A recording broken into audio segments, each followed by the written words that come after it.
बिस्मिल्लाहिर्रहमानिर्रहीम, अस्सलाम वालेकुम। एक्सप्रेस न्यूज़ की ये खुसूसी ट्रांसमिशन जमहूर का मंशूर में मैं आपको खुशामदीद कहूँगी। नाज़रीन, उम्मीद ये की जा रही थी कि इंतखाबात में जमहूर के फैसले के बाद जमहूरी कुव्वतें अपने मंशूर पर अमल करके अवाम के मसाइल को हल करेंगी, लेकिन इंतखाबात के बाद भी मुल्क में इस्तेहकाम नहीं आ रहा। तमाम बड़ी सियासी जमातें धांधली के इल्ज़ामात भी आयद कर रही हैं। एहतजाज का सिलसिला भी जारी है। आज GGA की तरफ से एक बड़ा एहतजाज हुआ जिसमें पीर पगाड़ा साहब ने कहा कि इलेक्शन के बाद जैसी खिचड़ी पकी है, हुकूमत बहुत ज़्यादा 10 माह चलेगी। उन्होंने ये भी कहा कि मुल्क के हालात अच्छे नहीं हैं और हो सकता है कि इमरजेंसी नाफिज हो जाए या मार्शल लॉ लग जाए। दूसरी तरफ नाज़रीन, आज पाकिस्तान तहरीक इंसाफ ने मुबैना धांधली के खिलाफ मीडिया से बात की और कल PTI ने एहतजाज की कॉल भी दे रखी है। इंतखाबात के बाद भी नाज़रीन ये सियासी इस्तेहकाम क्यों नहीं आ पा रहा, हम इस पर बात करेंगे और आगे बढ़ने का क्या रास्ता है। पाकिस्तान तहरीक इंसाफ समेत दीगर सियासी जमातें क्या सोच रही हैं कि मुल्क में जो सियासी इस्तेहकाम की बार बार बात होती है वो किस तरह से आएगा।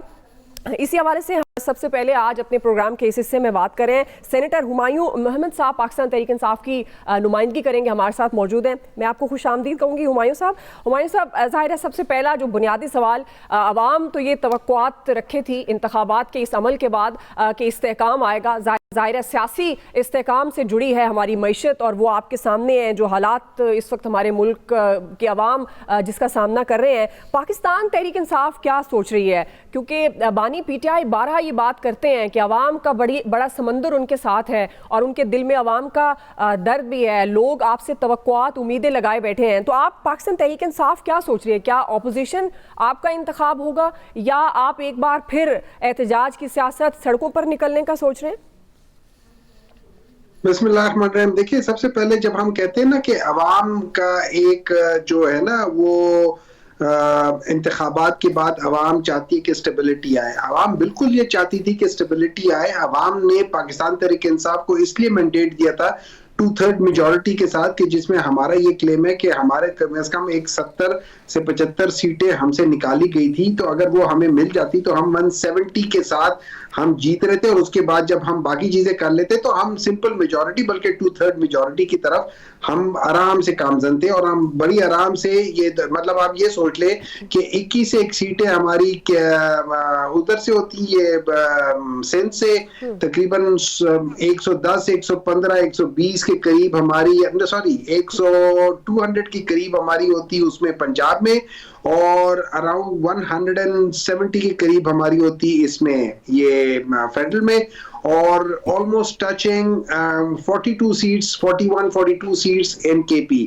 तो उस लिहाज से हम बड़े आराम से 100 सीट्स इन KP, तो उस लिहाज से हम बड़े आराम से हम लोग सारी जगहों पे वो कर लेते हैं। लेकिन जब आप किसी का हक छीन लेते तो स्टेबिलिटी कहाँ रहती है? अवाम का आपने हक छीना, आपने पाकिस्तान तहरीक इंसाफ का हक नहीं छीना। पाकिस्तान तहरीक इंसाफ को वोट अवाम ने दिया, आपने अवाम का मैंडेट छीना है उनसे। तो आगे नहीं बढ़ना चाहिए हुमायूं साहब, आपकी बात दुरुस्त है। आप समझते हैं कि आपका मैंडेट, अवाम का हक जो पाकिस्तान तहरीक इंसाफ को अवाम देना चाहती थी वो छीना गया, लेकिन आपको नहीं लगता कि इस वक्त मुल्क को आगे बढ़ाना चाहिए? और खासतौर पर मौलाना फजलुर रहमान के तो सख्त मुखालिफ थे बानी PTI पाकिस्तान तहरीक इंसाफ, क्या क्या नाम नहीं दिए गए। उस वक्त भी यही बात होती थी कि आखिरी हद तक नहीं जाना चाहिए। तो अब ये जो कुर्बतें अचानक बढ़ी हैं उनके साथ, क्या ये इसमें फिर यही हुआ कि मफादात के लिए पाकिस्तान तहरीक इंसाफ किसी के साथ भी बैठ सकती है?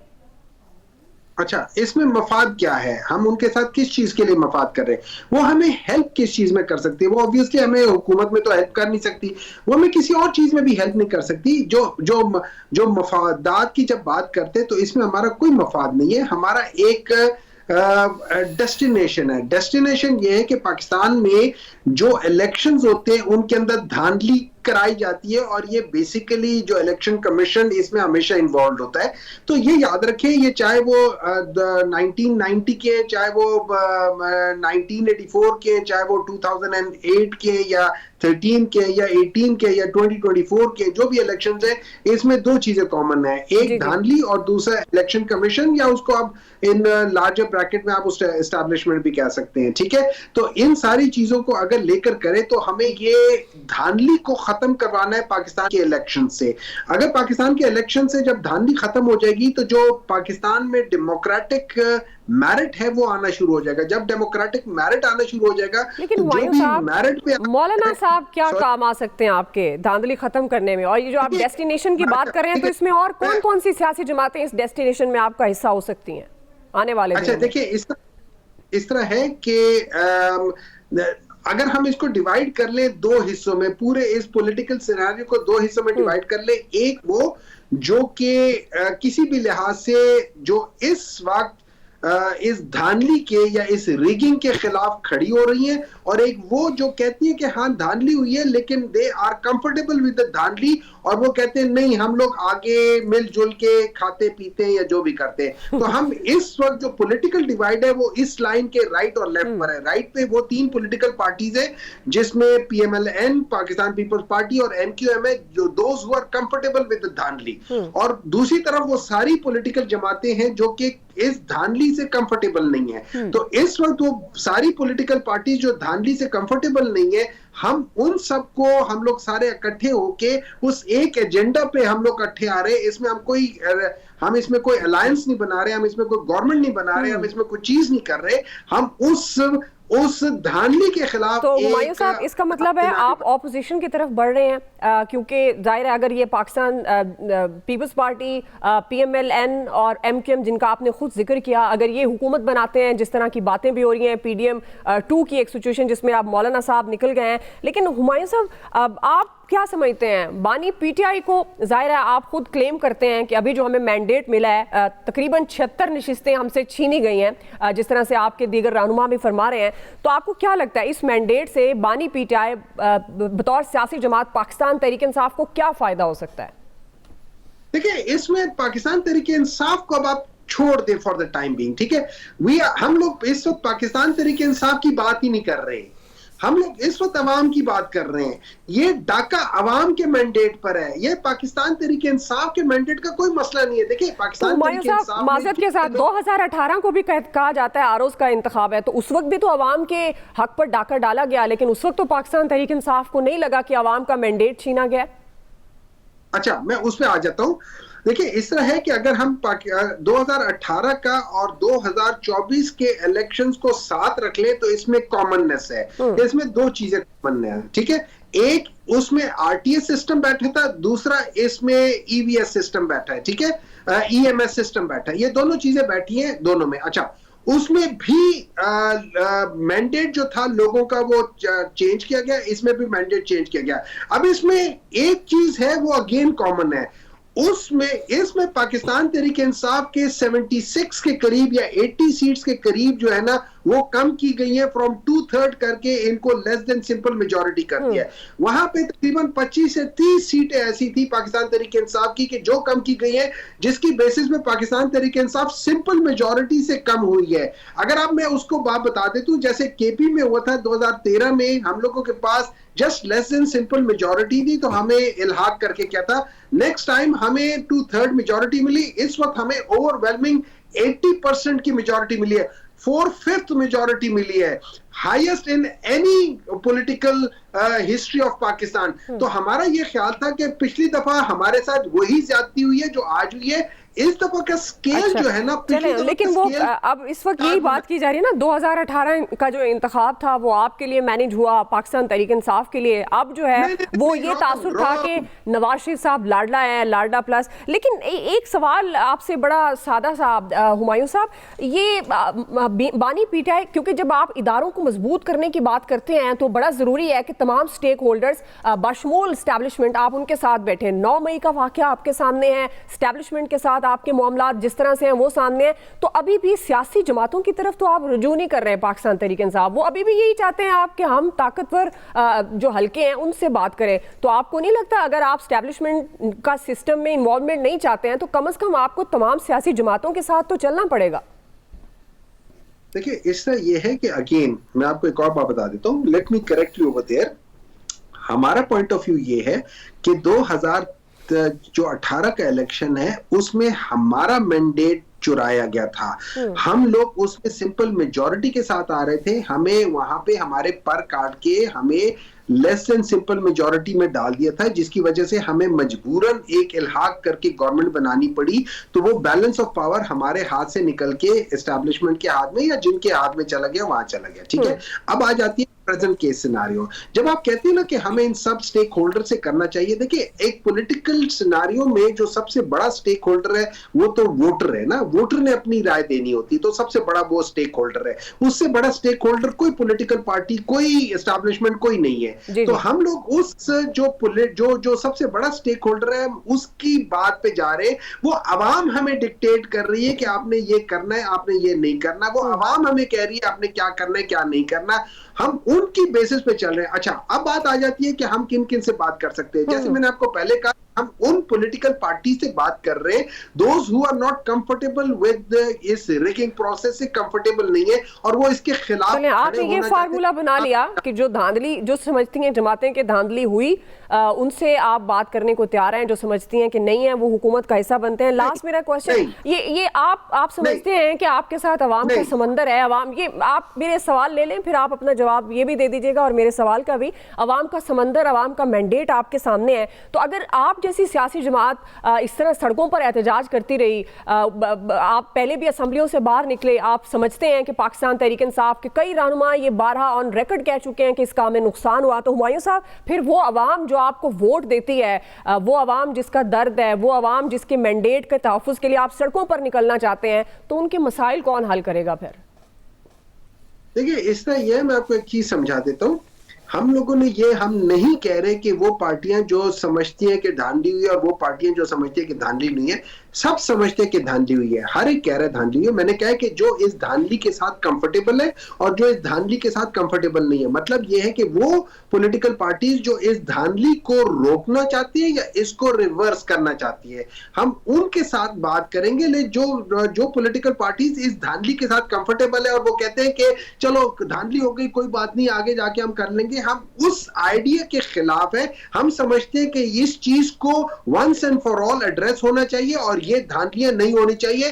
पाकिस्तान में इसकी कोई गुंजाइश, उसकी वजह यह है कि जो पॉलिटिकल मैरिट है वो आती है मैंडेट के ऊपर। जब आप पॉलिटिकल मैरिट को खत्म कर देते हैं तो जो मैनिपुलेट कर रहा है पॉलिटिकल मैरिट को, तो जो इलेक्ट उनकी वजह से होकर आता है, फिर वो अवाम की बजाय उनके लिए या उनके इशारों पे काम करता है। तो जब हम पॉलिटिकल मैरिट ले आएंगे तो वो चूंकि मैंडेट अवाम का होगा तो काम अवाम का होगा। और यही वजह है कि 1971 ऑनवर्ड्स आज तक कोई चीज अवाम के लिए हुई नहीं है। क्यों?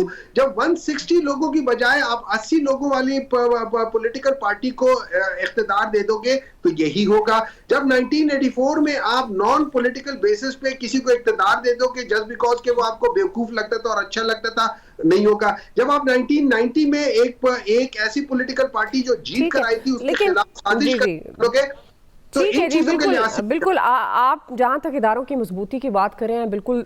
लेकिन ज़ाहिर नाज़रीन, हम इस प्रोग्राम जमहूर के मंशूर से और इंतखाबात के तमाम प्रोसेस से हमसे मुराद अवाम जो हमारे देखने वाले हैं, ये तवक्को रखते हैं कि इस सिस्टम में इस्तेहकाम आना चाहिए। तमाम सियासी जमातों को अपने ज़ाती इख्तलाफात, अना, सियासी इंतकाम, इन सब चीज़ों से अब अबव होकर सोचना चाहिए। हुमायूं अहमद साहब, सेनेटर पाकिस्तान तहरीक इंसाफ से ताल्लुक़, हमारे साथ आप मौजूद थे, बहुत शुक्रिया आपका। नाज़रीन, क्विकली एक ब्रेक लेते हैं, ब्रेक बाद वापस आएंगे। हमें ज्वाइन करेंगे नैयर बुखारी साहब, पाकिस्तान पीपल्स पार्टी के रहनुमा हैं। सवालों का सिलसिला उनके सामने रखेंगे, आप भी हमारे साथ रहिएगा।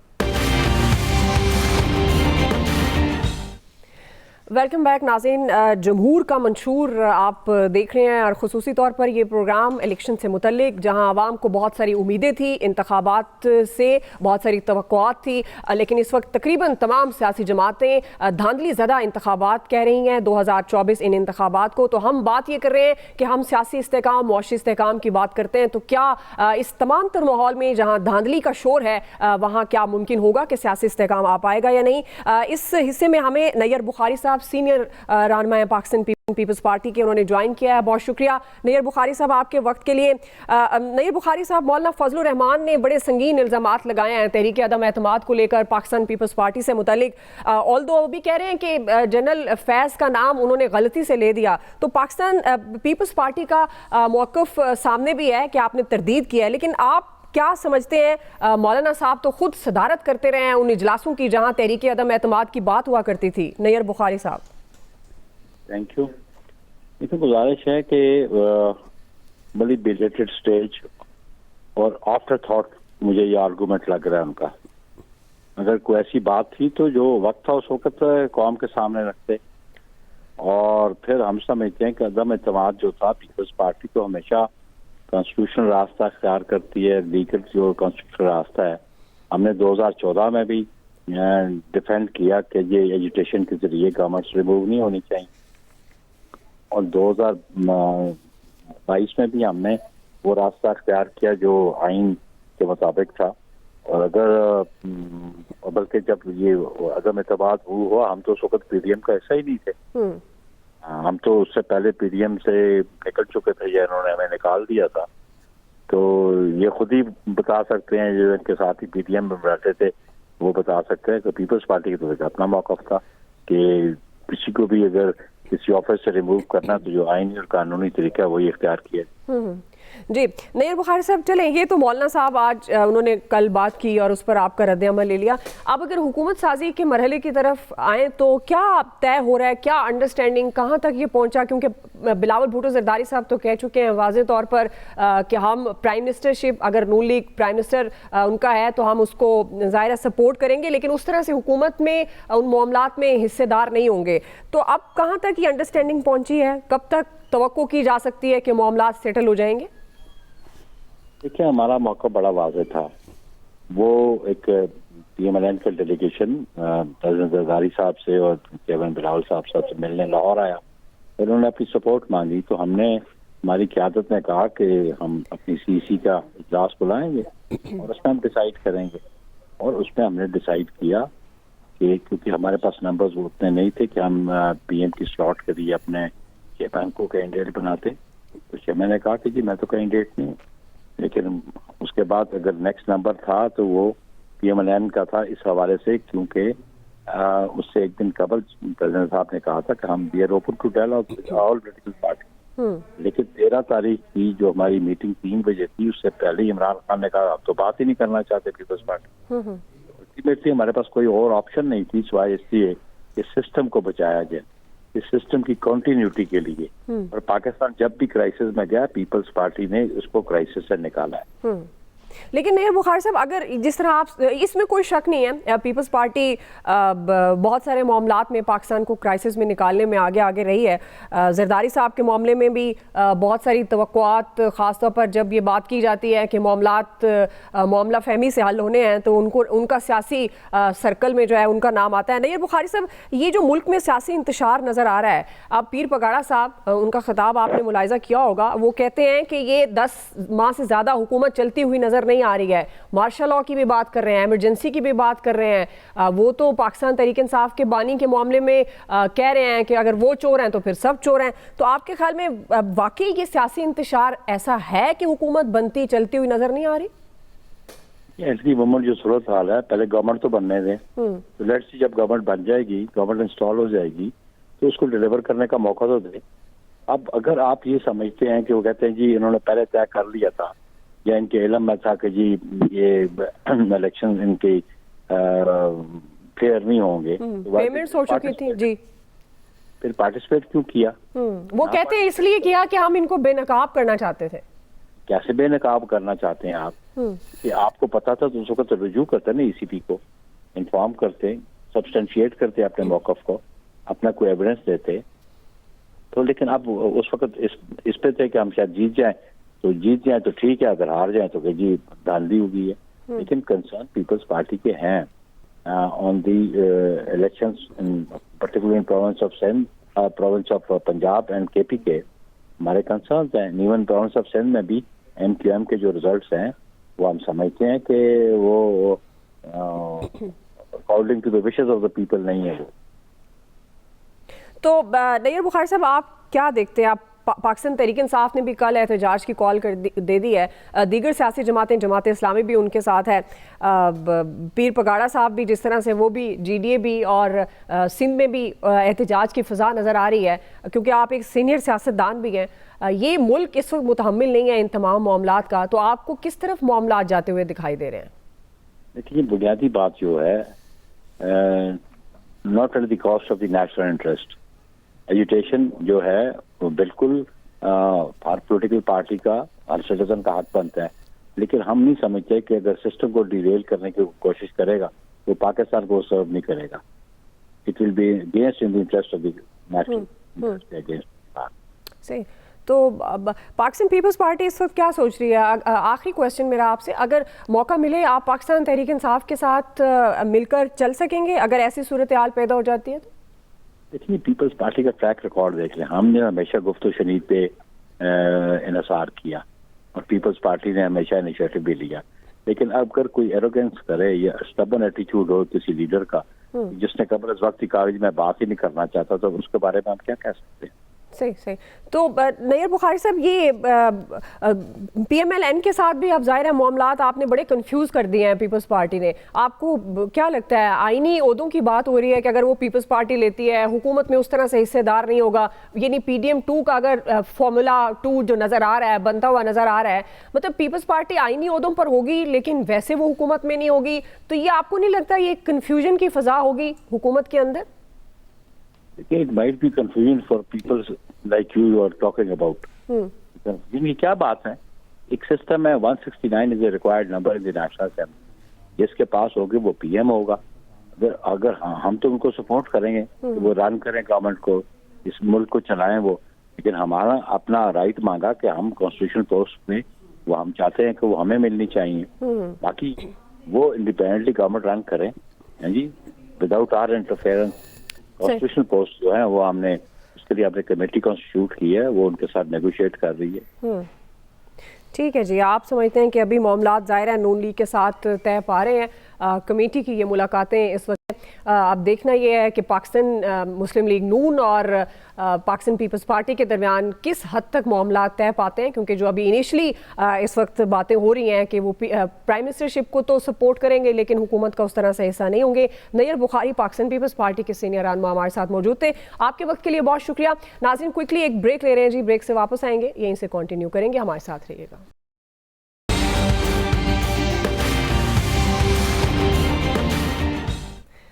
वेलकम बैक नाज़रीन। प्रोग्राम के इस हिस्से में हमें ज्वाइन किया है ब्यूरो चीफ इस्लामाबाद आमिर इलियास राना साहब हमारे साथ मौजूद हैं, ब्यूरो चीफ कराची फैसल हुसैन साहब हमारे साथ मौजूद हैं। मैं आप दोनों को खुश आमदीद कहूँगी। फैसल साहब, ये अब जो धांधली के खिलाफ बढ़ता है एहतजाज, क्या सूरत हाल इख्तियार कर सकता है, ख़ासतौर पर जिस तरह GDA आज उन्होंने बड़ी अहम, बल्कि कहना चाहिए बड़ी ज़बरदस्त किस्म की गुफ्तगू उन्होंने की। वो कहते हैं कि जी पाकिस्तान तहरीक इंसाफ के बानी से मुतल्लिक उन्होंने कहा कि अगर वो चोर हैं तो सब चोर हैं। साथ उन्होंने कुछ अलार्मिंग बातें भी की कि मुल्क में एमरजेंसी माशाअल्लाह लग सकता है, नई हुकूमत जो भी बनेगी 10 महीने से ज़्यादा नहीं चल सकती। पाकिस्तान तहरीक इंसाफ ने भी सड़कों पर आने के लिए एहतजाज की कॉल दे दी है। जमात इस्लामी, दीगर जमातें भी जो कह रही हैं कि धांधली ज़्यादा इंतखाबात हैं।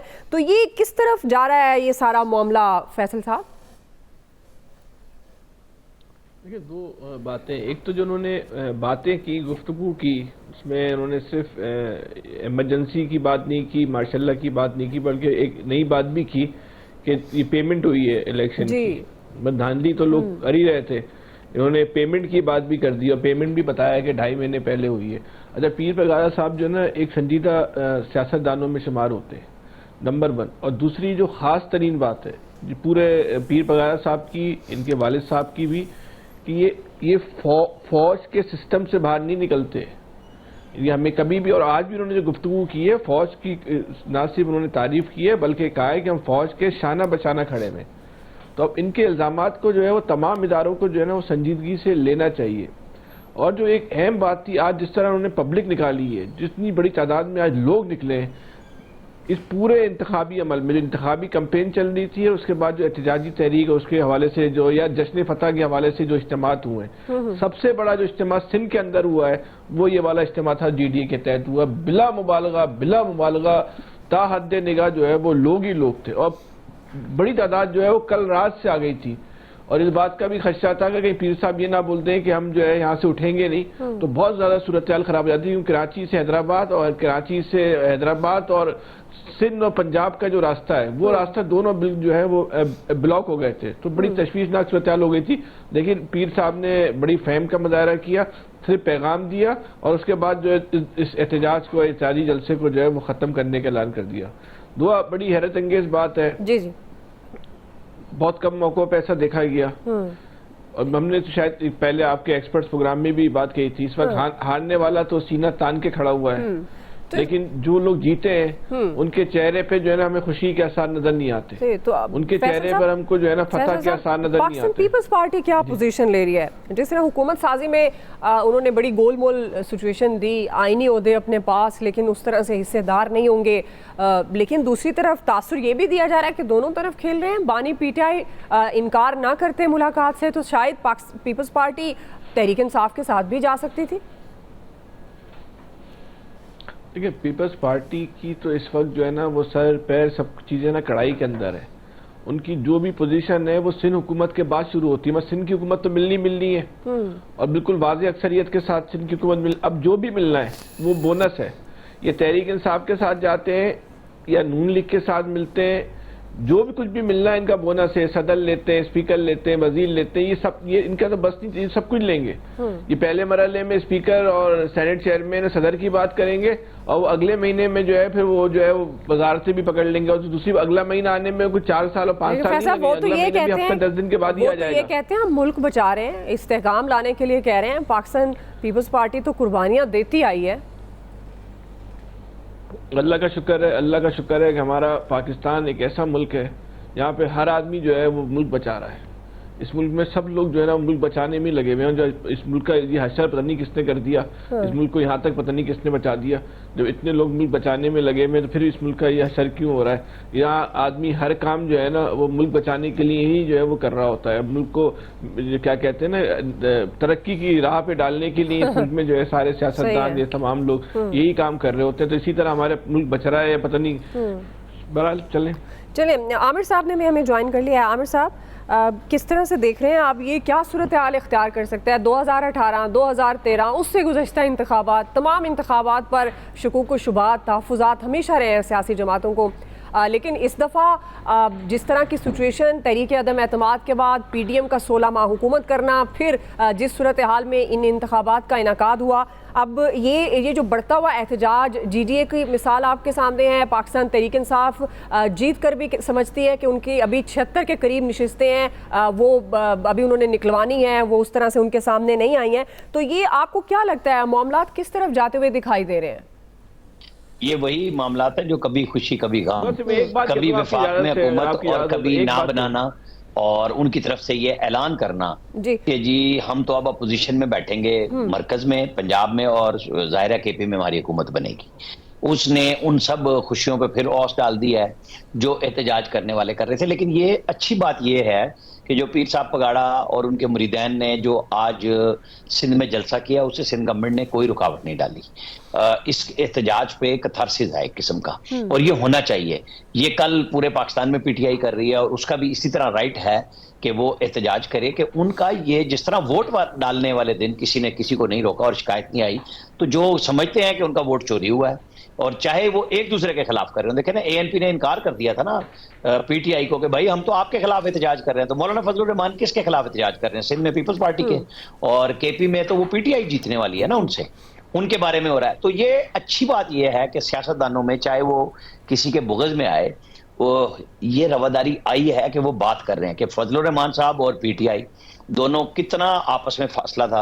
पिछली दफा जब ये मिले और एक नमाज की वीडियो अपलोड हुई और PTI सारी पीछे हट गई, सोशल मीडिया पे उनका बयानिया तबाह हो गया। अब कल से PTI ने मौलाना फजलुर रहमान के लिए अच्छे अल्फाज भी इस्तेमाल किए। मौलाना फजलुर रहमान का कद इस लिहाज से बढ़ा कि उन्होंने, जब PTI ने पहले एक दिन उन्होंने कहा कि हमारे कोई फिजिकल लड़ाई तो है नहीं और हम नजरियात के ऊपर लड़ाई है, PTI की तरफ से आ गया जस्चर, वो चले गए। आज शेर पौ साहब से मिले, जमात इस्लामी से मिले।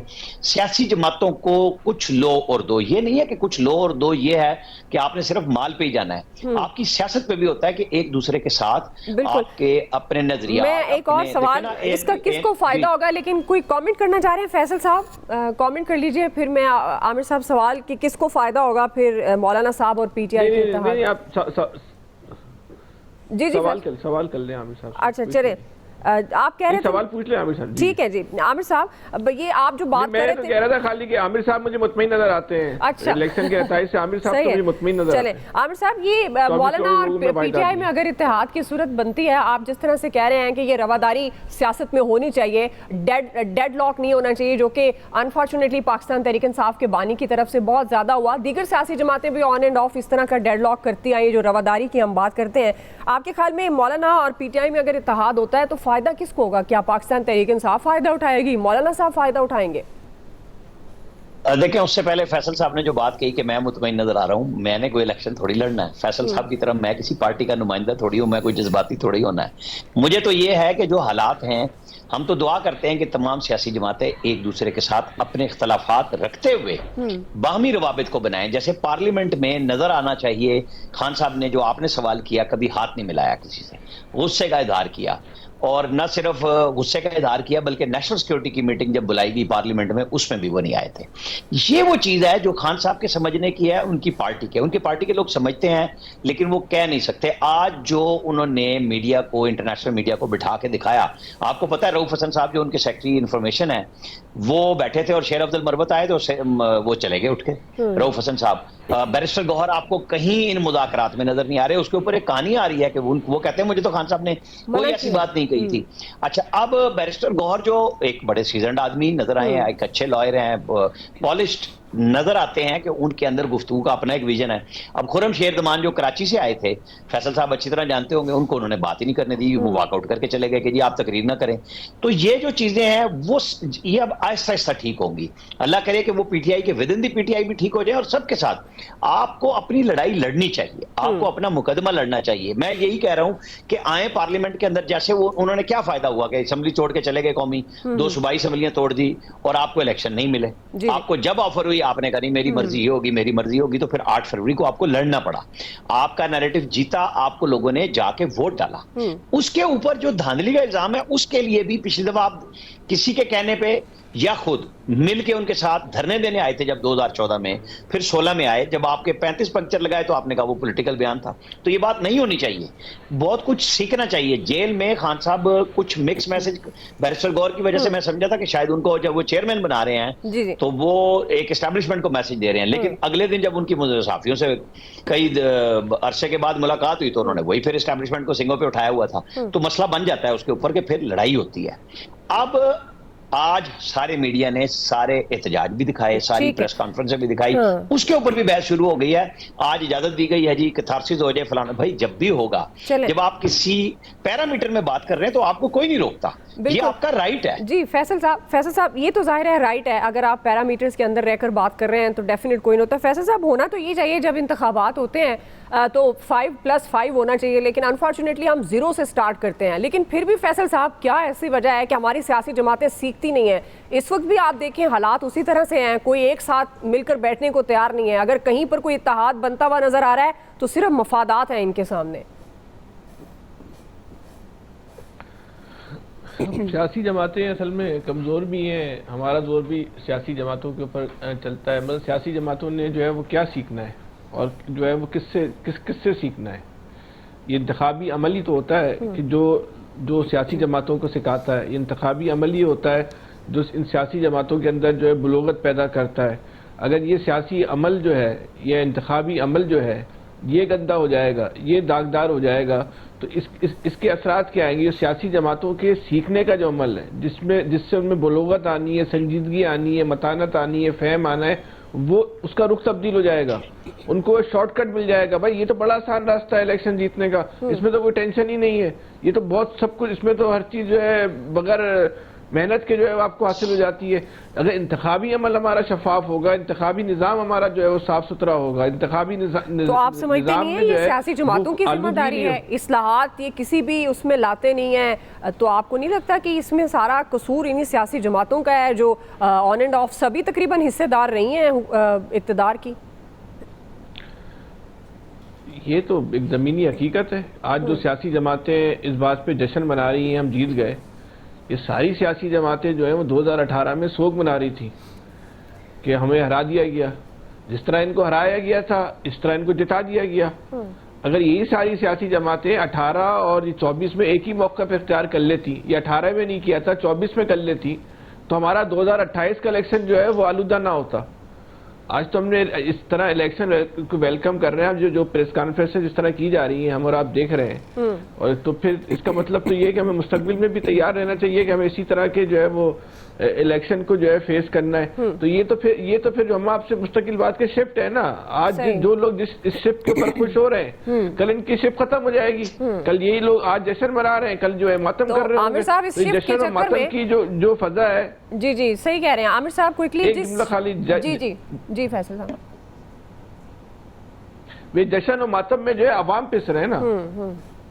सही कह रहे हैं आमिर साहब। जिस तरह फैसल साहब कह रहे हैं, तो इस शिफ्ट के चक्कर में फिर जिस अवाम के मैंडेट के लिए सड़कों पर ये सियासी जमातें निकल आ रही, उन्हीं के मसाइल को फिर क्यों नजरअंदाज कर रही हैं? ये इशू यही है कि अब जैसे पीटीआई की तरफ से बैरिस्टर सैफ का ये आखिरी बयान आया है, अब पता नहीं ना लगता कि कब यूटर्न का ऑर्डर आ जाए कि हम बैठ रहे हैं अपोजिशन में और वहां पे केपी में, तो वो रास्ता मिलना चाहिए तमाम जमातों को। और अपोजिशन में आके जो काम इन्होंने अपने दौरे हुकूमत में नहीं किया, और जिसको उस वक्त पहले पीएमएलएन की गवर्नमेंट में इन्होंने बाइकआउट करके रोका कि तकरीबन 200 मीटिंग्स हो चुकी थी इंतखाबी इस्लाहत की, और उसको फिर बाइकआउट शिबली फराज ने किया था कि नहीं बस अब हमारा ऑर्डर आ गया कि अब हम ये नहीं करेंगे। तो सबसे पहले वही काम जो हो चुका हुआ है, और जिसको आज ओवरसीज पाकिस्तानियों के लिए या इलेक्ट्रॉनिक वोटिंग मशीन के लिए जहां से रुका था, सबसे पहले 3-4 महीनों में जहां मिसाके मईशत करें, वहां इंतखाबी इस्लाहात के हवाले से इलेक्शन एक्ट में जो तरमीम करनी है उनको आईनी सपोर्ट फराहम करें बल्दियात के लिए। जैसे मैं पहले भी कहता रहा हूं कि ये चीजें वो हैं कि अगर आप बुनियादी कर लेंगे तो अवाम का मसला भी हल हो जाएगा कि जी आप ठीक है। आमिर साहब वक्त हमारे पास खत्म हो गया। आमिर इलियास राना साहब, फैसल हुसैन साहब, आप दोनों का बहुत शुक्रिया। नाज़रीन, जाहिर है बहुत सी तवक्कुआत के साथ ये इंतखाबात आए, लेकिन अभी भी तमाम सियासी जमातों को होश के नाखून लेने चाहिए। इत्तेहाद की सूरत में मामलात को आगे बढ़ाने की तरफ बात लेकर चलनी चाहिए, जिसमें ज़ाहिर है स्टेट, पाकिस्तान, अवाम, कौम सबका इसी में भला है। इजाज़त दीजिए, अल्लाह हाफ़िज़।